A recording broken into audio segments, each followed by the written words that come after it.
अस्सलाम वालेकुम नाज़रीन, मैं हूं हकीम ज़िया शाहिद। वेलकम करता हूं आपको अपने चैनल पर। उम्मीद करता हूं आप लोग खैरियत से होंगे। एक बार फिर एक नई वीडियो के साथ और एक नए नुस्खे के साथ आपकी खिदमत में हाजिर हूं। आज हम बात करने वाले हैं मैदा के हवाले से। वो लोग जो कहते हैं कि हम दुनिया जहान की दवाइयाँ खा खा के तंग आ चुके हैं, हमें आराम नहीं आ रहा, मतलब तेज़ाबियत से आराम नहीं आ रहा, ख़ुराक हज़म सही तरीके से नहीं हो रही, मैदा सही तरीके से वर्क नहीं कर रहा, मतलब हर जगह से दवाई ले ली है लेकिन कोई फ़र्क नहीं पड़ा, तंग आके दवाइयाँ छोड़ दी हैं। ओमेप्राज़ोल खा लिया, इसोमेप्राज़ोल खा लिया, तमाम एलोपैथिक, होम्योपैथिक, देसी सब खा चुके हैं, आराम नहीं आ रहा। तो खैर उनके लिए आज का नुस्खा बहुत ज़बरदस्त है। लेकिन इसमें एक चीज़ इस नुस्खा में होगी कि ये थोड़ा सा लॉन्ग टर्म चलेगा।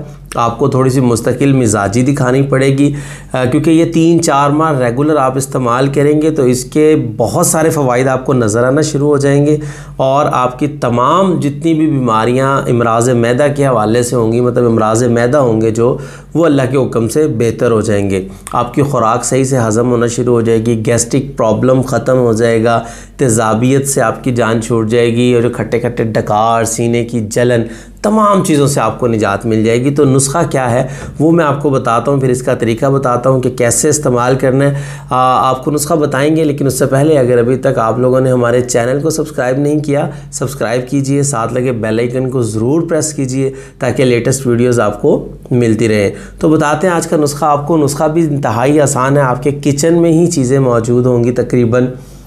नंबर 1 पे आपको चाहिए होगा धनिया, खुश्क धनिया, ये जो हम घर में मसालों में इस्तेमाल करते हैं। नंबर 2 में हमें चाहिए होंगे सौंफ। नंबर 3 पे हमें चाहिए होगी मिश्री। बस ये 3 चीज़ें चाहिए हमें। अच्छा, मिश्री की जगह चीनी भी डाल सकते हैं, लेकिन बेहतर है कि मिश्री ही इस्तेमाल करें। अब अगर वज़न की बात कर लें तो जो धनिया खुश्क है ये आप लेंगे सिर्फ 50 ग्राम, सिर्फ 50 ग्राम। उसके बाद जो आपके पास सौंफ है ये आप लेंगे 100 ग्राम, मिश्री जो है ये आप लेंगे 100 ग्राम।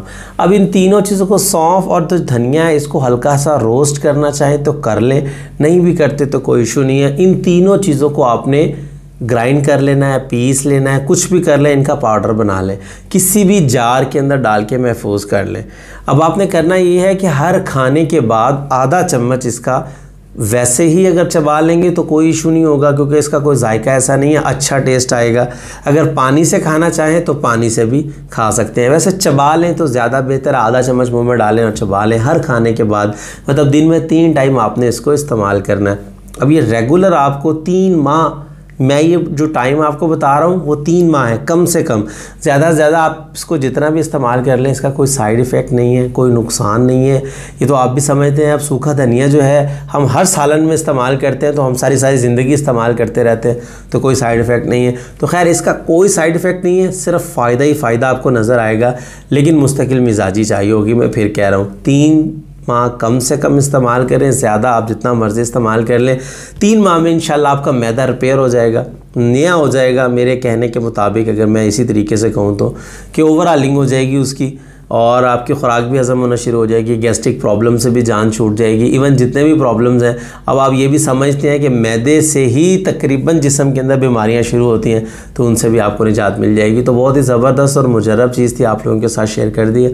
उम्मीद करता हूँ वीडियो आपको अच्छी लगी होगी, तो लाइक ज़रूर कीजिएगा, शेयर कर दीजिएगा, ताकि आपके साथ साथ बहुत सारे लोगों का फ़ायदा होता रहे। तो आज के लिए इतना ही था, मिलते हैं किसी अगली वीडियो में। हकीम ज़िया शाहिद को इजाज़त दीजिए, अल्लाह हाफ़िज़।